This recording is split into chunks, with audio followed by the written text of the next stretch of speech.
Welcome to Health 2660. Here we don't just talk about health, we tell the stories that heal. Now please listen to the story. Gerald, a retired mechanic at 61, lived a life measured by the comforting rhythm of routine. His days were a predictable symphony of engine grease, wrench clicks, and the satisfying roar of resurrected machines. He'd spent his life under the hoods of cars, coaxing life back into sputtering engines, his hands tracing the intricate pathways of hoses and wires like a seasoned conductor leading an orchestra. He never paid much attention to his own internal machinery, assuming it would chug along reliably, much like the dependable engines he repaired. Little did he know, beneath the surface of his robust frame, a silent storm was brewing. High blood sugar and cholesterol were silently tightening their grip, laying the groundwork for a rude awakening. He wasn't a man prone to introspection, Gerald.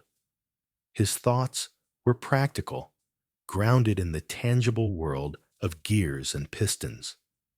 The complexities of the human body seemed a distant realm, best left to the doctors. He ate what he liked. Hearty portions of meat and potatoes washed down with sugary soda.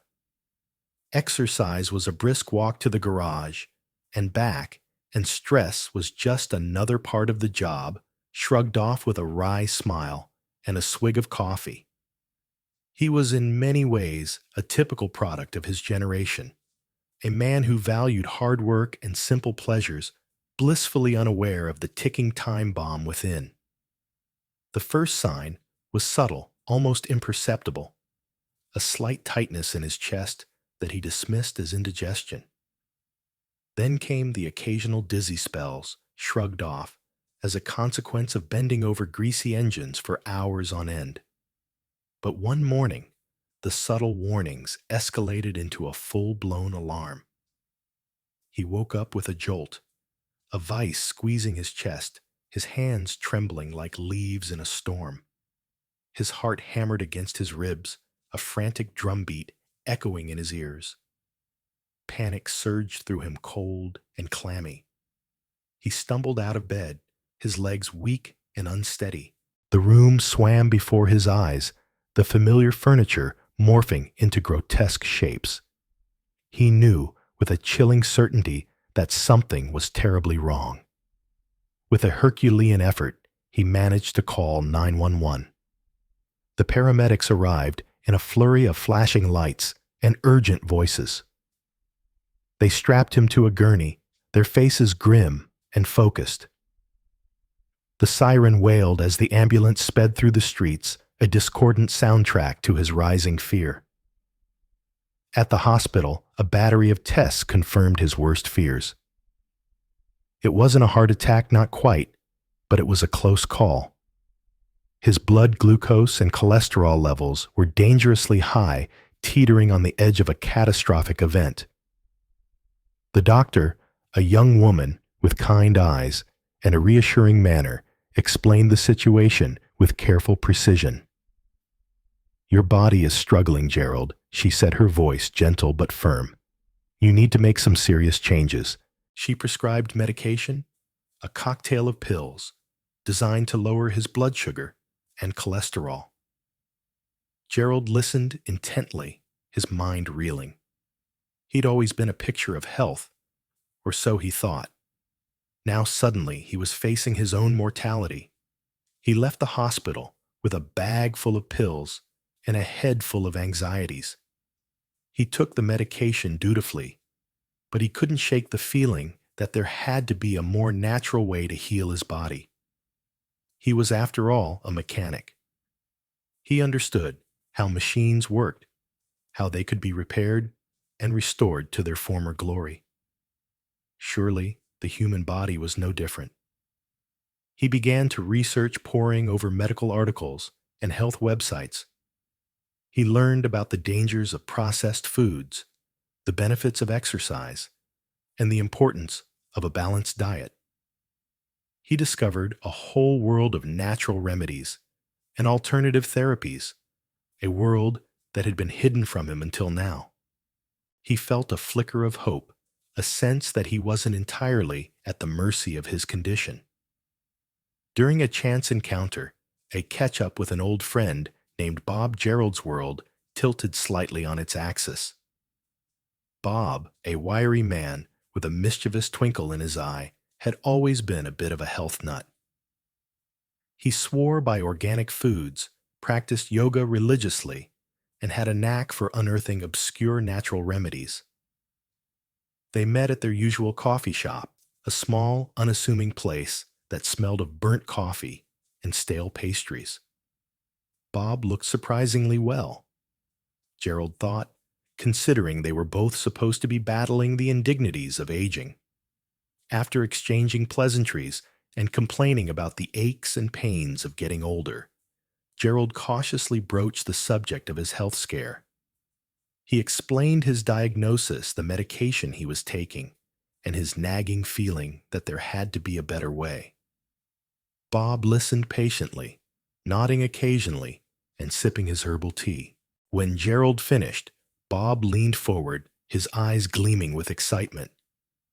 "I might have something that can help you, Gerald," he said, his voice conspiratorial. He proceeded to tell Gerald about a very unusual recipe he had stumbled upon: sautéed red onion with turmeric, black pepper, and olive oil. Gerald stared at him blankly. "Onion to clean my arteries." He laughed out loud, a skeptical snort that echoed through the coffee shop. The idea seemed preposterous, absurd even. He'd spent his life tinkering with complex machines, and now his friend was suggesting that a simple onion could somehow magically heal his body. But Bob looked him in the eye, his expression earnest and unwavering. "I stopped taking insulin just 2 months after eating this dish," he said, his voice firm and confident. "Don't laugh, Gerald. Just try it." Gerald hesitated, his skepticism warring with a desperate desire for a solution. He trusted Bob, and he respected his unconventional wisdom. Besides, what did he have to lose? He was already taking medication, and he was committed to making lifestyle changes. Adding a simple onion dish to his diet seemed harmless enough.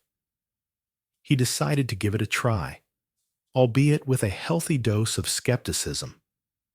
That evening, Gerald ventured into the kitchen, a place he usually avoided. He was a mechanic, not a chef. His culinary skills were limited to boiling water and microwaving leftovers. But he was determined to follow Bob's recipe exactly. He carefully sliced a red onion, the pungent aroma filling the air. He measured out a teaspoon of turmeric powder, a tablespoon of extra virgin olive oil, and a pinch of black pepper. He heated the olive oil in a pan and gently sautéed the onion, turmeric, and pepper for 3 to 4 minutes as instructed. The aroma transformed from pungent to savory, a surprisingly pleasant scent that piqued his appetite. He plated the sautéed onion and stared at it dubiously. It looked, well, like sautéed onion. He took a tentative bite. The flavor was surprisingly complex, sweet, savory, and slightly spicy. He chewed slowly, savoring the unusual combination of flavors. It wasn't bad, he had to admit. In fact, it was rather delicious. As he ate, his mind raced with questions.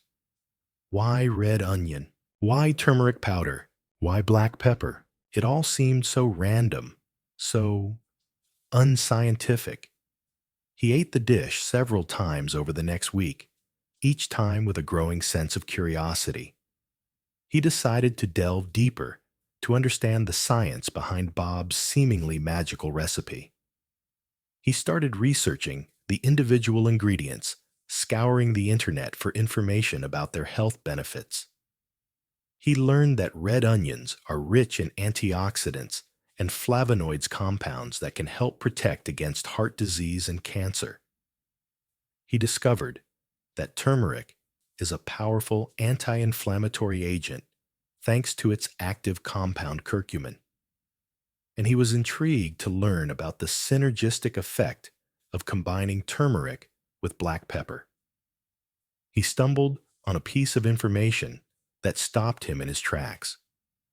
Curcumin, the active compound in turmeric, is not easily absorbed into the bloodstream on its own. But when paired with olive oil and black pepper, the effect skyrockets. Why? Curcumin is fat-soluble, meaning it needs healthy fat like olive oil to be absorbed. Piperine, a compound in black pepper, boosts curcumin absorption by up to 2,000 times. And turmeric powder, already dried and ground, releases its compounds more effectively than fresh root. It wasn't just a recipe, Gerald realized. It was a miniature chemical reaction happening in his frying pan. A carefully orchestrated combination of ingredients designed to unlock the healing power of turmeric. He felt a surge of excitement, a sense of discovery. For the first time, he felt like he wasn't just cooking. He was healing. He wasn't just following a recipe. He was conducting a scientific experiment in his own kitchen. He paired the dish with steamed vegetables or legumes, eating it 3 to 4 times per week. He started to pay attention to his body, to notice the subtle changes that were taking place. He felt more energetic, more alert. His digestion improved. He slept better. After 2 weeks, he noticed subtle but clear signs of change. His swollen ankles gone.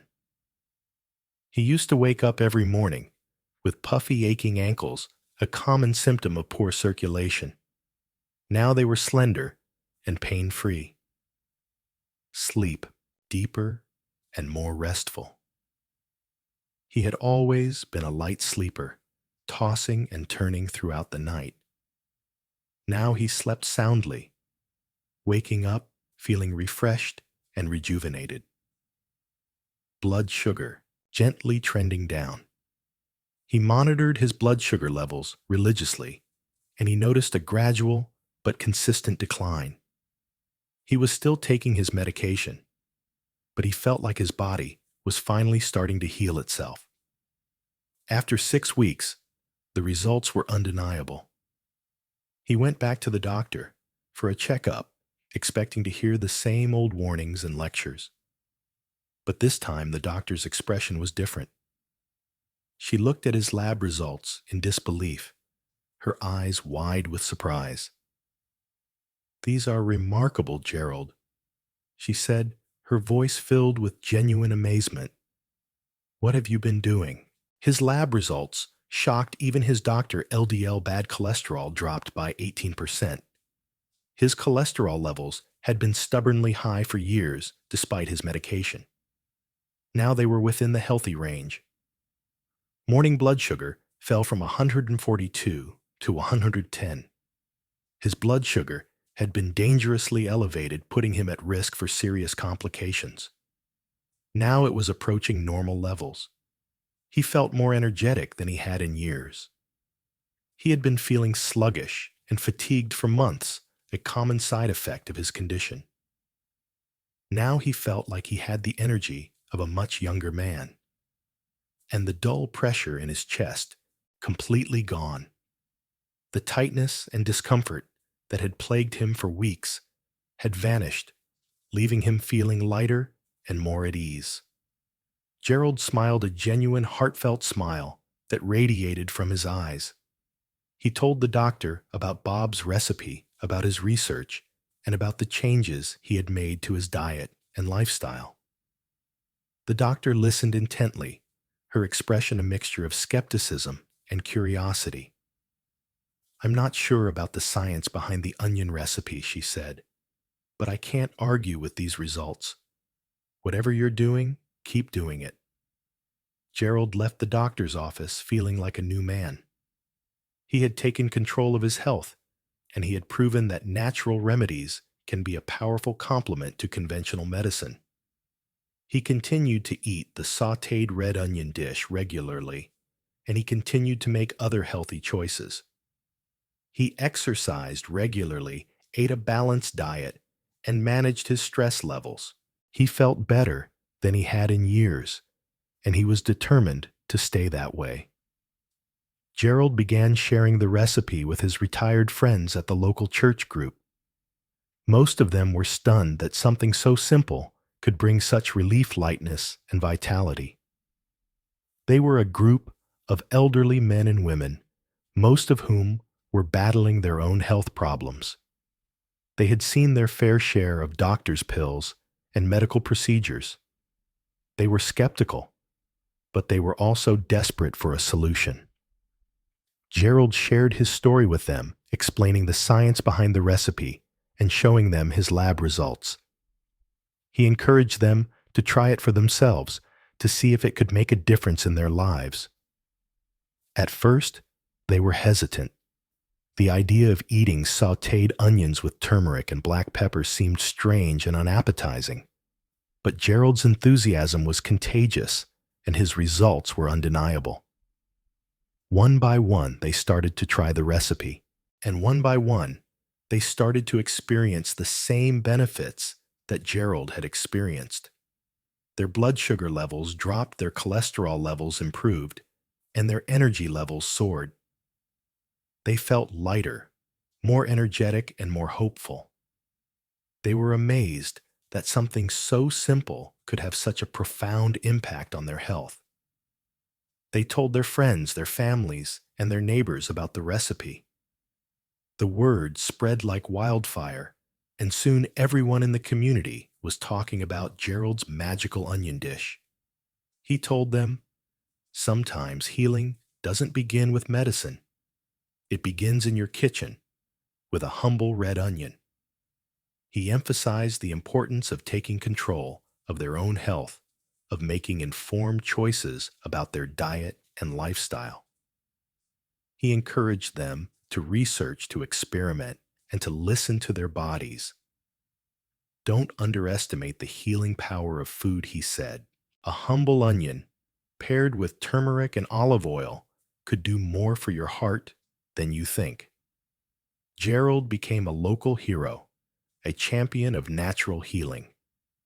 He was invited to speak at health fairs, community centers, and senior citizen gatherings. He shared his story with anyone who would listen, spreading his message of hope and healing. He realized that his purpose in life had shifted. He was no longer just a mechanic fixing broken engines. He was a healer, helping people repair their broken bodies. It's a story of hope, resilience, and the transformative power of a humble red onion. Health 2660. Thanks you for listening. We'll see you in the next video, and until then, be kind to yourself.